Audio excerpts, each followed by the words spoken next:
Hola a todos. Hoy es martes, 18 de agosto de 2026, y nuestro querido amigo, nuestro hermano John Helmer está aquí con nosotros. Bienvenido de nuevo, John. Gracias, Nima. Me alegra estar de vuelta. John, déjame empezar con esta pregunta fundamental sobre la operación de Rusia, la operación especial, como ellos la llaman. ¿Está cambiando eso? ¿Cuál es la última hora? ¿Cuál es ahora mismo el estado de ánimo en Rusia? ¿Sigue siendo una operación militar especial o están pensando quizá en cambiar la estrategia, en cambiar su forma de combatir, ante la nueva escalada y el uso de drones que los ucranianos están empleando contra ellos? En tu opinión, ¿qué está ocurriendo en Rusia?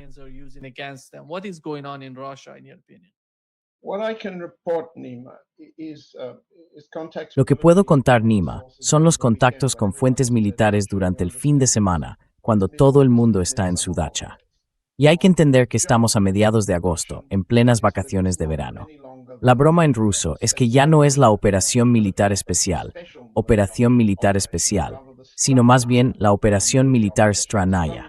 Stranaya significa extraña. Y en ruso, este tipo de extraña tiene el mismo sentido que en inglés. Extraña en el sentido de loca, extraña en el sentido de confusa, extraña en el sentido de bizarra. Lo que esto significa es lo siguiente: no hay ningún cambio oficial.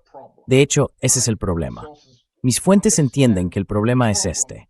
Por un lado, la operación militar especial sigue avanzando lentamente, minimizando, en la medida de lo posible, y según puedan organizarlo los mandos de las tropas y lo ordene el Kremlin, las bajas en el frente.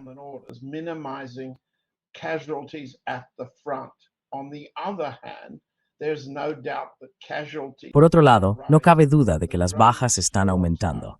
Los enjambres de drones son cada vez más numerosos en la retaguardia rusa. Así que la cuestión ya no es qué están haciendo las operaciones terrestres, ni su lento avance hacia el oeste, sino cuál es el efecto, el éxito, el fracaso o las debilidades de la llamada operación militar especial, al considerar la cantidad de daños que las partes ucraniana, británica, de la OTAN y estadounidense están infligiendo mediante drones, nuevos tipos de drones y drones de largo alcance contra todo tipo de objetivos, incluidos civiles en la propia Rusia. Así que extraño es, en cierto modo, una referencia irónica.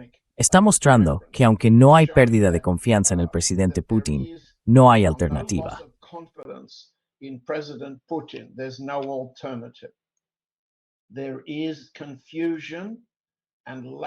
Hay confusión y falta de confianza en hasta qué punto la operación militar especial representa una forma eficaz, primero, de destruir la capacidad de Ucrania, Estados Unidos y la OTAN para infligir daños a Rusia, y segundo, de disuadir a Estados Unidos, a los británicos y a los aliados de la OTAN de escalar la situación, como están haciendo. Así que Stranaya aquí significa que, según mis fuentes militares, se entiende que la operación militar especial está teniendo efectos confusos. Ese es su significado. Ya hemos hablado de esto antes, pero merece la pena repetirlo. El presidente Putin sigue diciendo que por cada ataque ucraniano, y seamos claros, el lunes por la noche hubo 600 drones sobre la región de Moscú.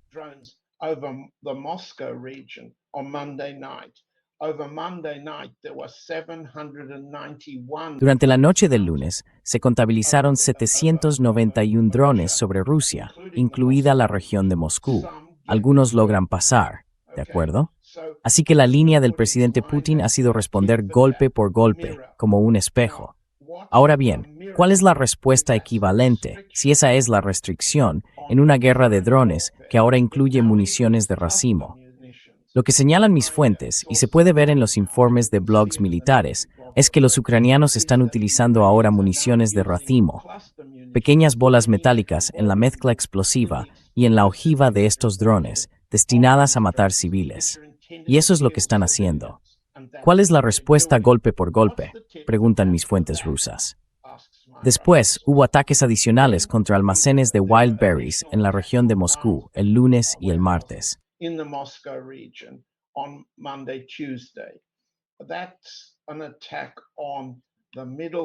Eso es un ataque contra el sistema de comercio minorista por Internet, de tipo Amazon, de la clase media. ¿Cuál será la represalia? ¿Qué puede detener esto entonces? Y esto es lo que dicen mis fuentes militares.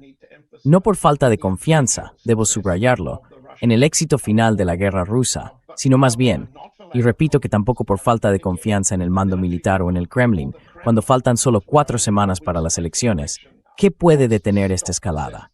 Bueno, mis fuentes durante el fin de semana en la dacha mientras descansaban dicen, estamos destruyendo su capacidad para seguir combatiendo. ¿Cuánto tardarán en capitular? La respuesta es, no importa.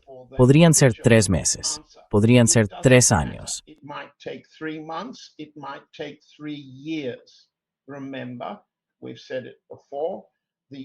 Recordemos que ya lo hemos dicho antes, las potencias de la OTAN y el presidente Trump se comprometieron a financiar 2 años más de guerra.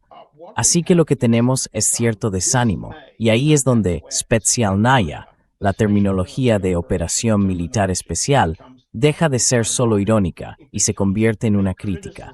¿Estamos haciendo lo suficiente desde el lado ruso?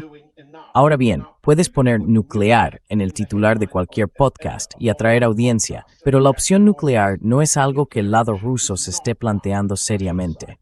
No es de eso de lo que se trata. Pongamos otro ejemplo. Y por favor, interrúmpeme si me estoy alejando de tu pregunta. Tomemos el caso de este fin de semana, que ahora es noticia de última hora. Los drones británicos, celebrados durante el fin de semana en el Sunday Times y en la prensa de Murdoch el domingo.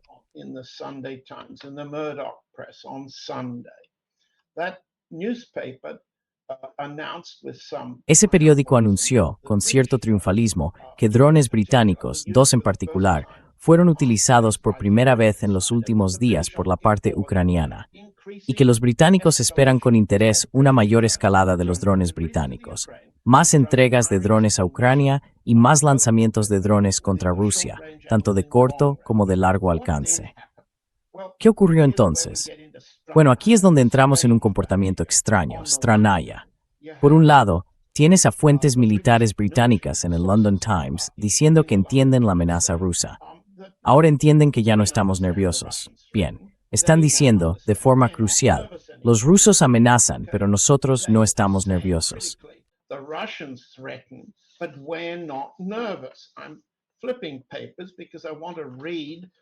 Estoy pasando papeles porque quiero leer exactamente lo que están diciendo los británicos.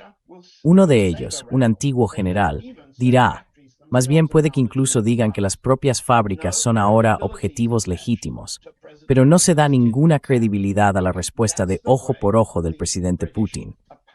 Bien, así es como los británicos parecen haber descrito lo ocurrido en los últimos días. Lo están celebrando. Por otro lado, la embajada rusa anunció el lunes que rechazaba el terrorismo de la implicación británica en el terrorismo ucraniano en estos nuevos ataques con drones, y dijo que habrá consecuencias que pagar. Eso se convirtió después en un titular el martes, el miércoles. ¿Ya estamos en miércoles? Aún no.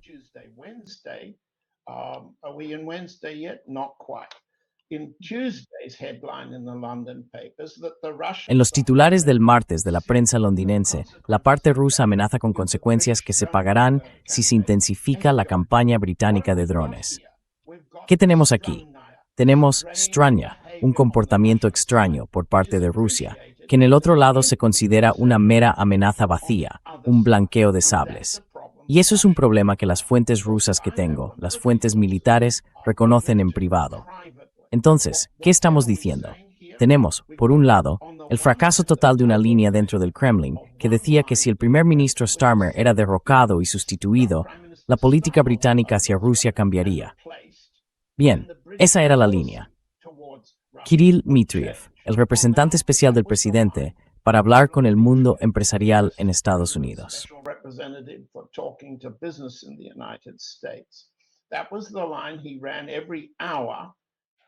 Ese era el mensaje que repetía cada hora en su tuit.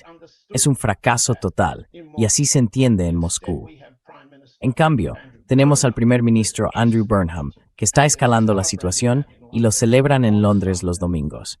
Y la respuesta rusa, a través de la embajada, es, Habrá graves consecuencias que pagar por esta colaboración británica con el terrorismo ucraniano, cuando todo el mundo entiende que no es terrorismo. Sí, las municiones de racimo dirigidas a causar muertes de civiles, que es lo que está ocurriendo, son un ataque contra civiles. Pero la parte rusa no hará eso. Por otro lado, la idea de la reciprocidad, del ojo por ojo, de una respuesta especular y simétrica, está fracasando. No logra disuadir ni defender.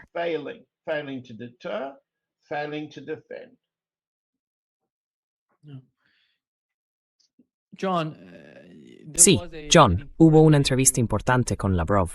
Mencionó muchos puntos, varios en esa entrevista. Uno de ellos, que es importante ahora mismo, es el caso de Japón, y que Japón haya designado a Rusia como su principal amenaza. ¿Cuál es la percepción de Rusia respecto a Japón?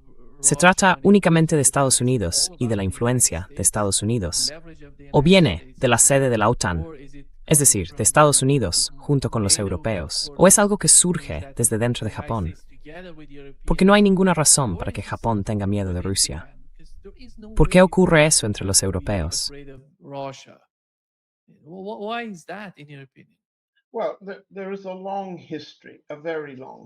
Bueno, hay una larga historia, una historia muy larga. Para empezar, Japón atacó a la Unión Soviética en la década de 1930, y una de las primeras victorias del que más tarde sería mariscal Georgi Zhukov fue la derrota de una fuerza expedicionaria japonesa en Mongolia, en las zonas fronterizas ruso-mongolas. Ese fue el comienzo. La derrota de los japoneses fue el inicio del ascenso de Zhukov hasta convertirse en mariscal soviético. La historia de la enemistad japonesa se remonta a mucho antes. Los japoneses combatieron y destruyeron la Armada Imperial rusa en una serie de batallas entre 1904 y 1905. Tengo esas ilustraciones concretas de aquella batalla. Las viñetas japonesas que se publicaron para mostrar a los japoneses que habían ganado las batallas navales, con los cruceros rusos hundiéndose, y las viñetas rusas, colocadas en carteles por todo San Petersburgo, entre 1904 y 1905, que mostraban a los rusos que no sabían leer, que los rusos habían ganado las batallas.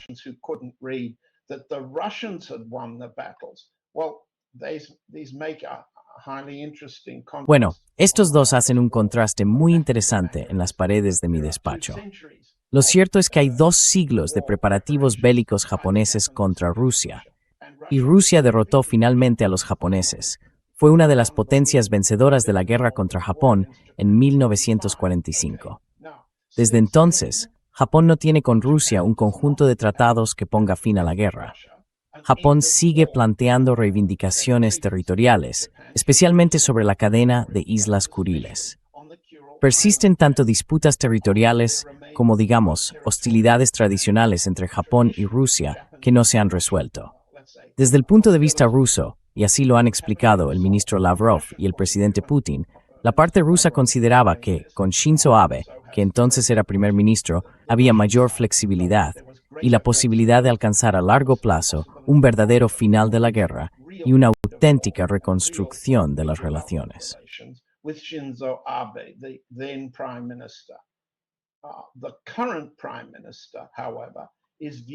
Sin embargo, en Moscú se considera que el actual primer ministro apoya la remilitarización de Japón. Así que voy directamente a su pregunta.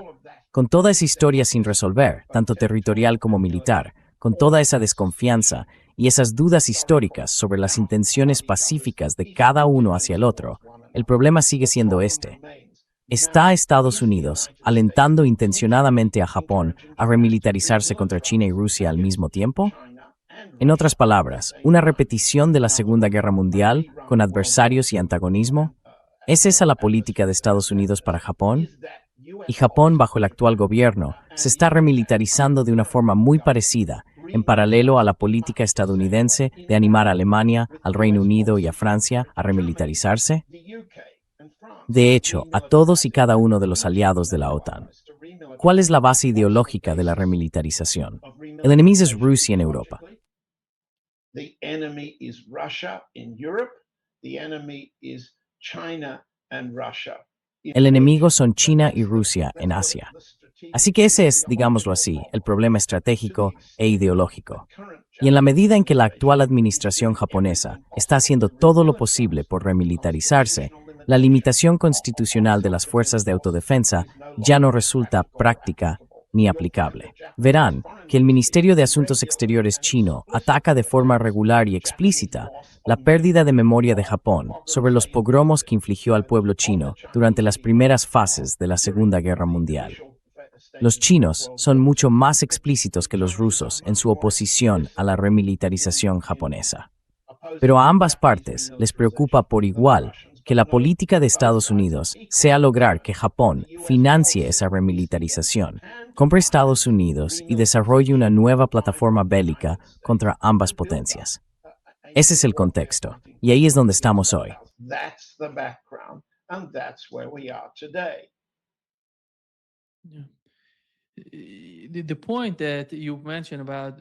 El punto que mencionaste sobre lo que está ocurriendo entre Europa y Rusia. Otro de los puntos importantes que se mencionaron durante la entrevista fue que Lavrov habló de las llamadas inspecciones de la flota en la sombra de la Unión Europea. Básicamente, dice que Europa está intentando confiscar cargamentos para financiar a Ucrania. ¿Y hasta dónde llega eso, John?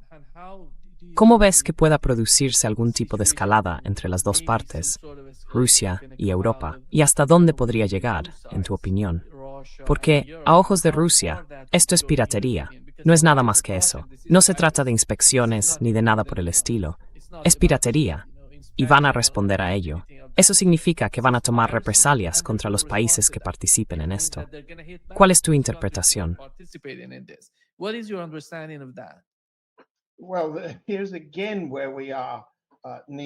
Bueno, aquí volvemos a encontrarnos, Nima, con la palabra stranaya.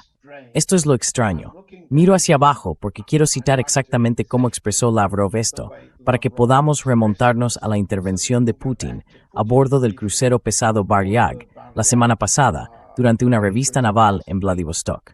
Esto es lo que dijo Lavrov el 14 de agosto en su entrevista. Dijo, el presidente Putin fue muy claro. Estoy leyendo. Cuando dijo contacto que Rusia responderá a su debido tiempo a este robo. Elegiremos los objetivos que consideremos adecuados, centrándonos en los barcos que prestan servicio a países que han hecho del saqueo y la piratería su política oficial.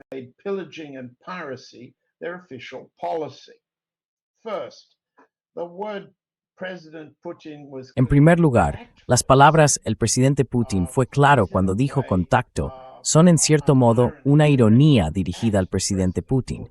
Es una forma de decir, cuando estás en guerra, ¿por qué estás siendo diplomático cuando ellos están empleando esta violencia, esta fuerza contra nuestros cargamentos, nuestros barcos, nuestros marineros, etc.? Lavrov utilizó cuidadosamente la palabra contacto, y el público al que va dirigido eso está en el Kremlin. Y el último punto, barcos que sirven a países que han hecho del saqueo y la piratería su política oficial. Usted también utilizó la palabra piratería, y la razón por la que la utilizó es que la línea oficial rusa sostiene que estos ataques contra la navegación son piratería. Sin embargo, desde un punto de vista naval, no es piratería, es guerra. Es guerra. La piratería es algo distinto.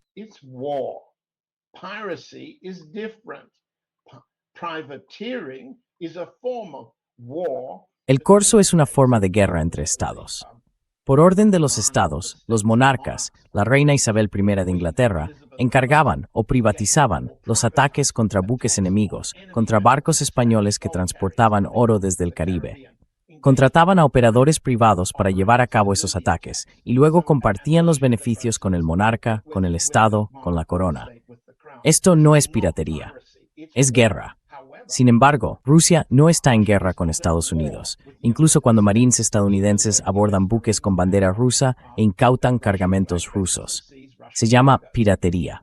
Piratería en el mar, terrorismo en tierra.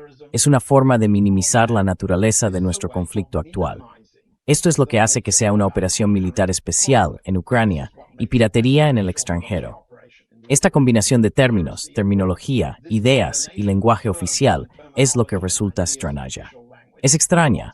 Entonces, ¿cómo propone responder la parte rusa?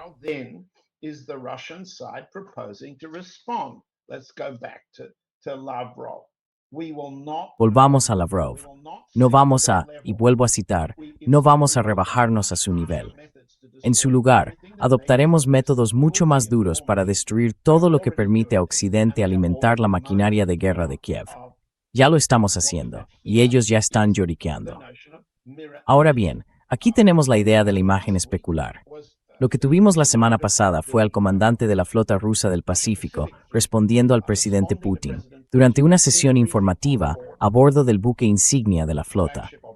El almirante Leonov dijo que se estaba vigilando a buques no amistosos que transportaban cargamentos a través de aguas territoriales rusas o frente a las costas rusas en el Pacífico. Y luego citó una cifra de cientos de esos buques. No tengo las cifras delante. Aproximadamente 1,000 buques vigilados durante los últimos 3 o 4 meses.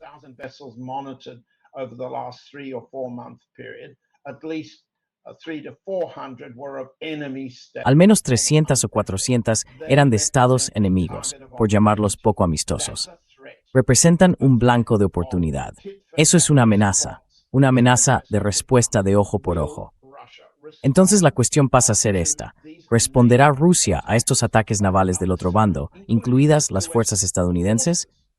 Las fuerzas estadounidenses han atacado y abordado buques mercantes rusos, no necesariamente buques con bandera rusa, la llamada flota en la sombra, en el Océano Índico, en el Mediterráneo, en el Atlántico, los franceses en el Atlántico Sur, los franceses en el Mediterráneo, británicos y estadounidenses en el Atlántico Norte, frente a Escocia.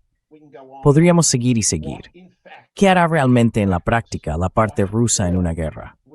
Hay varios críticos rusos que escriben en prensa que no es suficiente.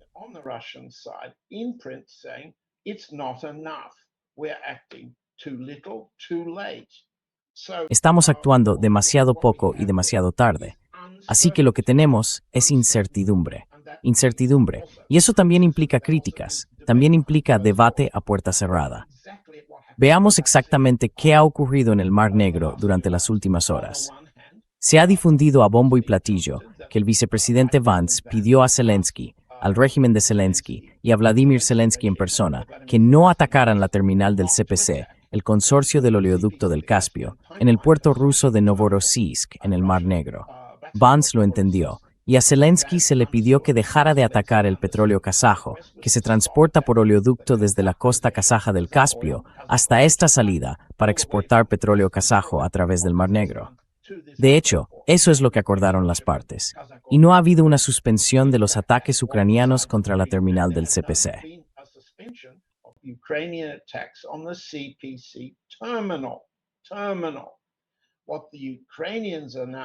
Terminal. Lo que ahora dicen los ucranianos es que el acuerdo con Vance consistía en suspender los ataques contra buques no rusos que transportaran petróleo no ruso, es decir, kazajo, hacia y desde esa terminal. Lo que ocurrió después es que un petrolero griego llamado Skyros fue alcanzado por drones ucranianos. No hubo heridos. Se produjeron daños insignificantes mientras el Skyros acababa de cargar y salía de aguas territoriales rusas hacia el Mar Negro, transportando petróleo ruso. Por eso, los ucranianos dijeron que lo atacaron. Ahora bien, en primer lugar, existe un acuerdo estadounidense-ucraniano: no atacar la terminal kazaja. No solo porque contiene petróleo kazajo, sino que la terminal es propiedad en parte de Chevron, ¿verdad?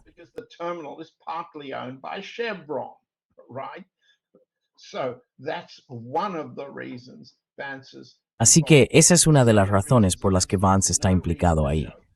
La segunda razón es que Zelensky no tiene ningún motivo para mostrarse indiferente ante solicitudes de ese tipo por parte de Estados Unidos, ni ningún motivo para atacar petróleo kazajo.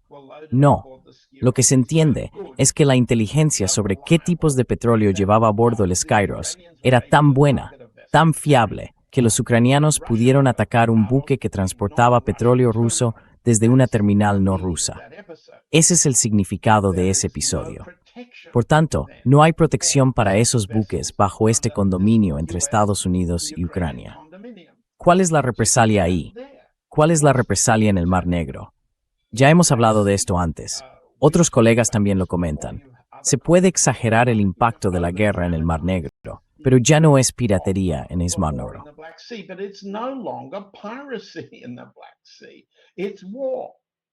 And war means that Es una guerra. Y la guerra significa que, por un lado, la parte ucraniana, respaldada por Estados Unidos, Reino Unido y la OTAN, con todas las formas de vigilancia e inteligencia, drones de ala fija y satélites operando en tiempo real, está atacando cargamentos rusos de petróleo, trigo, carbón y otras mercancías que cruzan el Mar Negro y después los estrechos turcos para salir al mercado. Al mismo tiempo, la represalia rusa, una represalia equivalente, ha consistido en destruir buques ucranianos entrantes, cargamentos ucranianos y también los que salen. El impacto ha sido significativo. Los puertos de Odessa, es decir, toda la región de Odessa, no solo el puerto de Odessa, sino Yuzhny, Chernomorsk y otros, han sufrido daños importantes. La pérdida de cargamentos de trigo ucraniano destinados a la exportación supera la mitad de la cosecha de trigo ucraniano prevista para este año.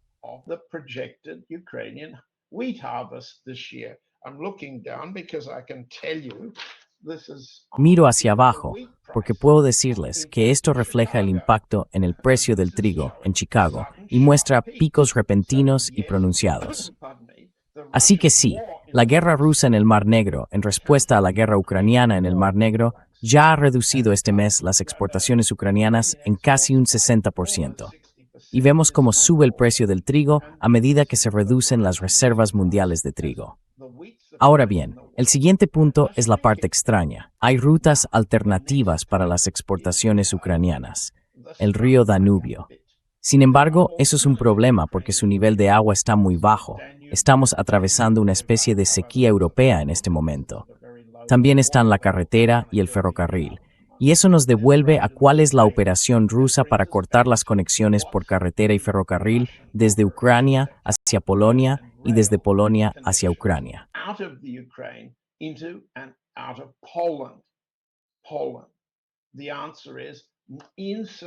Polonia.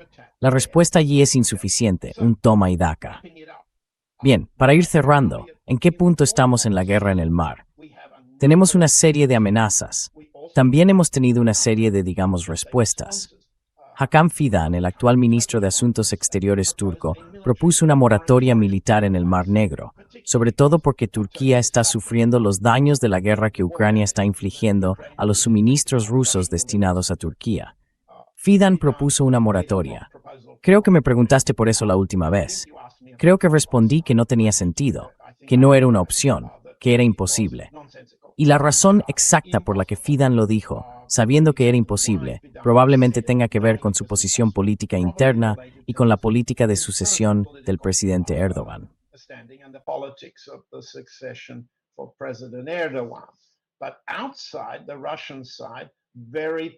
Pero la parte rusa rechazó muy cortésmente la propuesta de Fidan, diciendo, nosotros, la parte rusa, hemos respetado las moratorias que se propusieron para el movimiento de grano hacia adentro y hacia afuera del Mar Negro. Hemos cumplido con ello. La parte ucraniana no lo hizo. Fue un fracaso total de los términos del acuerdo al que llegamos en el pasado sobre una moratoria. Esperamos soluciones eficaces para esto. Así que volvemos al punto de partida. ¿Qué es eficaz cuando se está librando una guerra? Y la respuesta es que en el frente marítimo, de nuevo, tenemos un comportamiento extraño.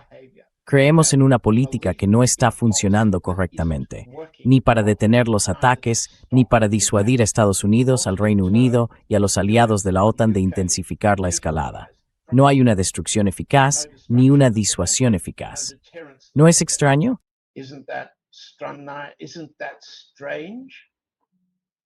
No.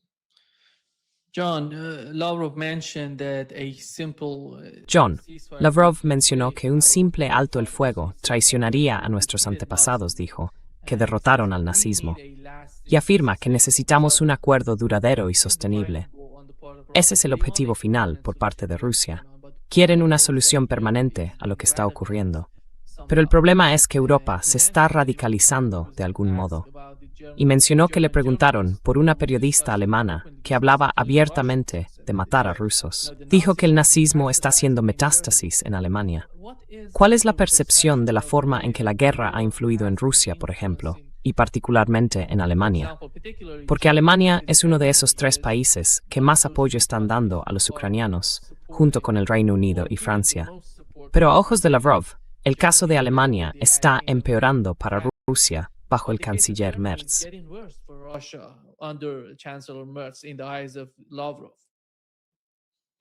That's correct. He's correct.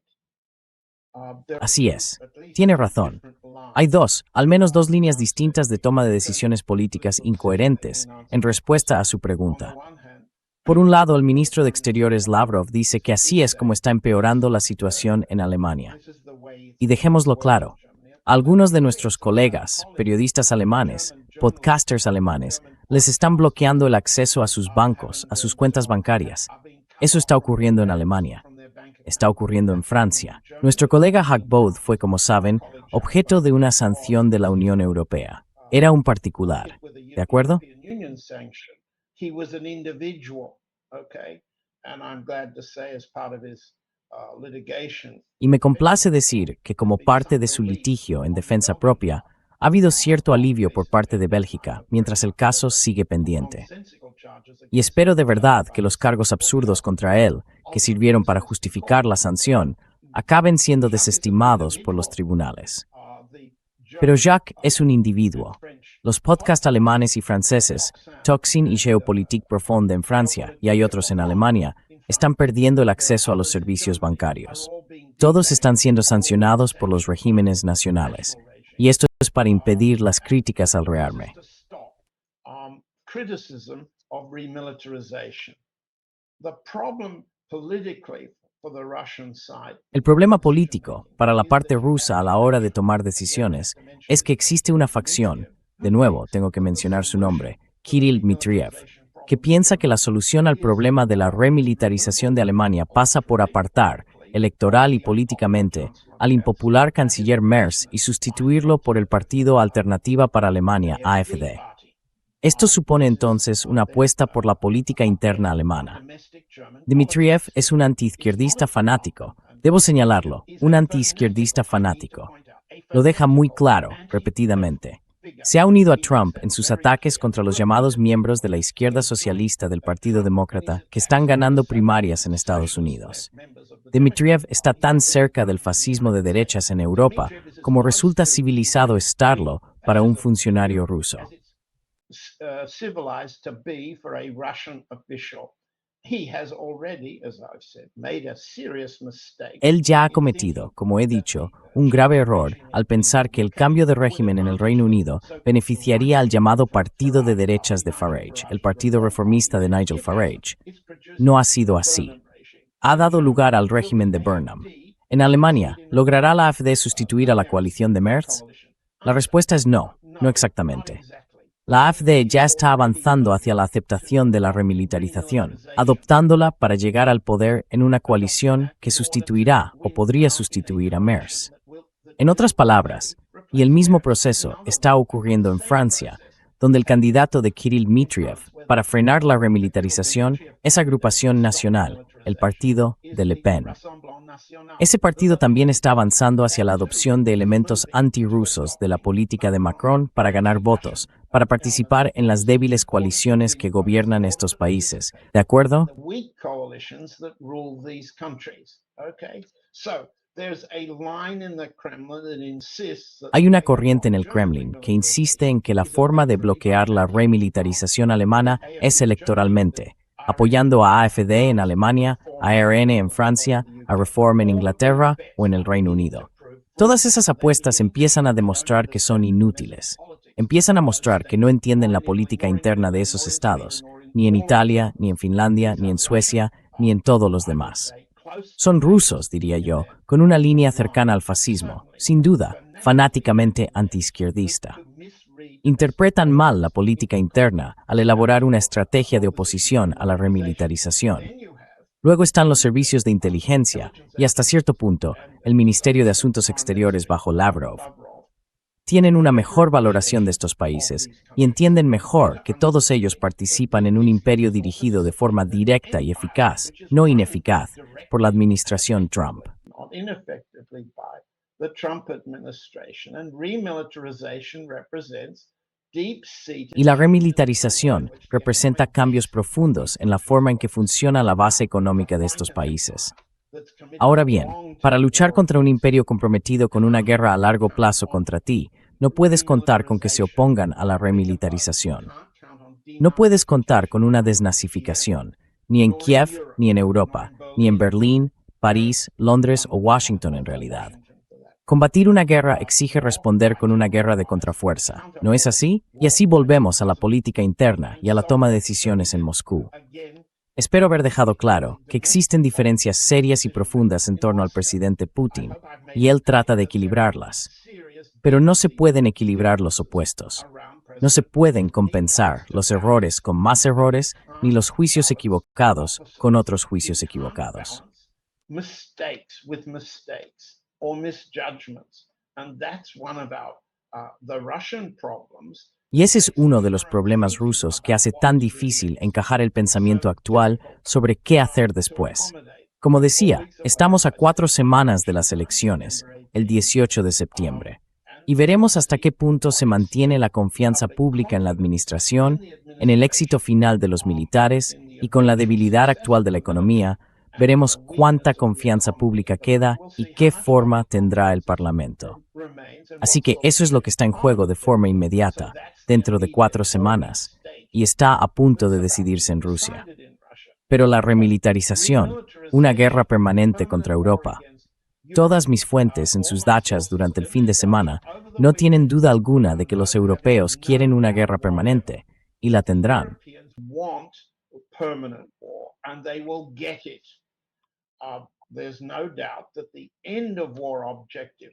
No cabe duda de que el objetivo ruso al final de la guerra no adolece de falta de confianza en la capacidad de Rusia para soportar el dolor actual, o para aumentar el dolor y al final tener éxito. No les falta confianza en eso. Sin embargo, hay confusión sobre cómo llegar desde el momento actual hasta ese punto y sobre cuánto tiempo transcurrirá entre ahora y entonces. ¿Serán 3 meses? ¿Habrá al final del invierno un acontecimiento que logre la capitulación de Kiev? Un invierno sin electricidad, sin alcantarillado, sin suministro de agua, sin un frente interno que sobreviva, sin conexiones por carretera ni ferrocarril con Polonia. ¿Serán 3 meses? ¿Serán 6 meses durante el invierno? ¿Serán 2 o 3 años? En esa parte en el reloj es donde la parte rusa carece de confianza.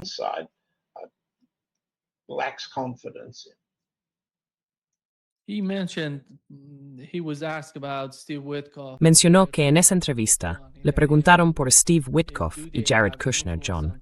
¿Tienen influencia sobre Trump? ¿Y por qué sus propuestas no han avanzado hasta ahora? ¿Cuál era la interpretación de Lavrov? ¿Va a ser distinta de la percepción de toda la administración? ¿Es algo relacionado con él y con su postura, o va a ser algo global que afecte a toda la administración en su conjunto?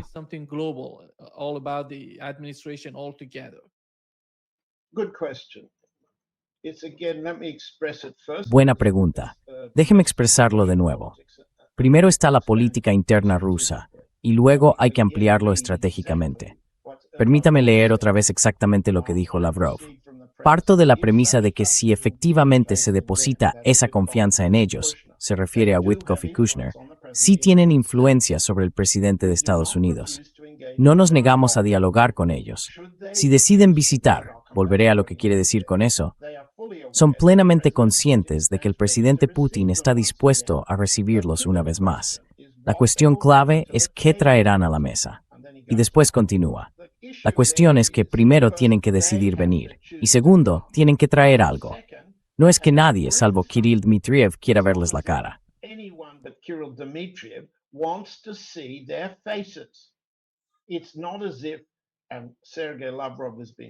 No es que, y Sergei Lavrov lo ha dejado muy claro desde el principio, no le caiga bien o no respete a Kirill Dmitriev. Lo que piensa es que Dmitriev no aporta nada a la mesa de negociación con los estadounidenses. Ese es otro desacuerdo sobre lo que significaba la fórmula de Anchorage, cuando el presidente Putin se reunió con el presidente Trump en agosto del año pasado, en Alaska. Lavrov considera que la fórmula de Anchorage está vacía. Lavrov cree, porque es el consenso de los servicios de inteligencia y del Consejo de Seguridad, que Estados Unidos no puede alcanzar acuerdos fiables y dignos de confianza. Por tanto, la fórmula de Anchorage no es digna de confianza. Y la parte rusa no tiene ninguna duda, igual que la parte iraní, de que Witkoff y Kushner son agentes de engaño. That Witkoff and Kushner are deception agents. They deceive. They do not bring agreement. Engañan, no traen un acuerdo por parte de Estados Unidos. Así que Lavrov está diciendo, si deciden venir, más les vale traer propuestas que puedan presentar como propuestas de la administración Trump y que no vayan a cambiar en 24 horas. De lo contrario, aunque les escuchemos, venir será una pérdida de tiempo. Ahora mismo estamos en ese punto. Por tanto, Lavrov ha devuelto la pelota al tejado estadounidense. ¿Tienen propuestas nuevas? La respuesta, desde el punto de vista de Lavrov, tras sus reuniones con el secretario de Estado Trump y otros funcionarios, es que no hay propuestas nuevas. De hecho, Estados Unidos está amenazando. Dejen de ayudar a Irán a matar a nuestros hombres. Stop assisting Iran in killing our men. That was the message from the Secretary of State to Lavrov. Ese fue el mensaje del secretario de Estado a Lavrov cuando se reunieron en Manila. De acuerdo, así están las cosas, en un sentido. Pero de repente, como noticia de última hora, si se quiere, el Financial Times de Londres lleva unas horas colocando en su portada un intento faccioso muy extraño de encontrar un nuevo, digamos, mediador entre Trump personalmente y Putin. Es un hombre llamado Rodney Means Cook. Cook como cocina. ¿Quién es este Cook y por qué el Financial Times saca de pronto su nombre? La respuesta es que Cook está casado con una bolsa de dinero enorme y muy rica, vinculada a un antiguo consejero delegado de American Express. Él mismo no es tan rico como Kushner y Witkoff. Lo que es un designado por Trump para la Comisión de Bellas Artes de Estados Unidos. For the Fine Arts Commission in the United States. And Trump has used him to support. Y Trump lo ha utilizado para apoyar la reconstrucción de la Casa Blanca, la creación del salón de baile y algunos de esos arcos más. ¿Cómo describirlos? Ostentosos que le gustan a Trump. Cook es el funcionario, por así decirlo, designado para llevar a cabo este tipo de decoraciones. De repente, en las últimas semanas, Cook ha empezado a promocionarse a sí mismo y a hacer que otros lo promocionen como el nuevo embajador de Estados Unidos en Moscú de Trump. Es un intento de una facción cercana a Cook en Washington de impulsar una alternativa a Kushner y Witkoff para tratar directamente con Putin y mediar entre Trump y Putin. Al sustituir a Witkoff y Kushner, Cook no ha dicho ni una palabra. Al sustituir la silla vacía de Lynn Tracy, la ex diplomática que fue la última embajadora estadounidense, Kirill Dmitriev, no ha dicho ni una palabra. Kirill Dmitriev hasn't said a word. This is a threat to the Dmitriev, as it were. Esto supone una amenaza para el poder de Dmitriev de negociar, por así decirlo, con Trump a través de Witkoff y Kushner. Pero Cook, el hecho de situar a Cook en Moscú no es exactamente nuevo. Cook fue a Moscú para el Foro Económico Internacional de San Petersburgo. Fue recibido allí en junio, a comienzos de junio. Ahora estamos casi 3 meses después. Casi 3 meses después, 2 meses después, cuando él era el supuesto jefe de la delegación estadounidense en el Foro de San Petersburgo. Y allí estaban Candace Owens, como recordaréis, la influencer, y el actor de Hollywood. No sé qué clase de actor dirías que es. Se llama Seagal. Lleva años visitando a Putin. Steven Seagal. ¿Qué tipo de actor dirías que es? Un actor de lucha, quizá, sea lo que sea. Whatever he is. Películas de acción. Right, that's it. Sort of action movies in which Sí, eso es. Una especie de películas de acción en las que personas reales actúan como dibujantes, personajes de dibujos animados y personajes de cómic. Así que teníamos a Cook, un personaje de cómic y un supuesto influencer. Esa era la delegación estadounidense en junio. Yuri Ushakov los anunció. Un alto miembro del personal del Kremlin, responsable de organizar el foro, celebró su llegada como un cambio en la política estadounidense. Bueno, no lo es y no lo era, pero hay una facción dentro del Kremlin que quiere decir que sí. Y hay una facción en Washington que quiere colocar a Cook ahí, porque Witkoff y Kushner han agotado su credibilidad. Eso tiene ventajas, tiene inconvenientes y cuenta con apoyo de facciones en ambos lados. Espero haberlo dejado claro. ¿Cambia algo en el sentido en que me ha planteado la pregunta? in the sense in which you asked me the question. John, is John, ¿Cook es el mismo tipo que se ocupaba del asunto iraní, de la trama iraní? with the Iranian part? So far as I know, Cook. Por lo que yo sé, Rodney, me refiero a Cook. Es un hombre de monumentos. Es administrador de bellas artes. Podría decirse que es el hombre en quien Trump confía para poner oro en las paredes, destruir el ala este y construir un salón de baile, e instalar arcos triunfales por donde quiera que Trump quiera pasar. Ese es su papel. Y por tanto, en San Petersburgo se reunió con altos cargos culturales rusos. Hay una diferencia cultural, amigos. No nos confundamos al respecto. Pero esto es política. Y es estrictamente político. Un nuevo intento de una de las partes colocar una nueva relación entre Trump y Putin. A new form of mediator between Trump and Putin. They've come very close. They were to have had a summit meeting in Han estado muy cerca. Iban a celebrar una cumbre en Abu Dhabi después de las negociaciones allí.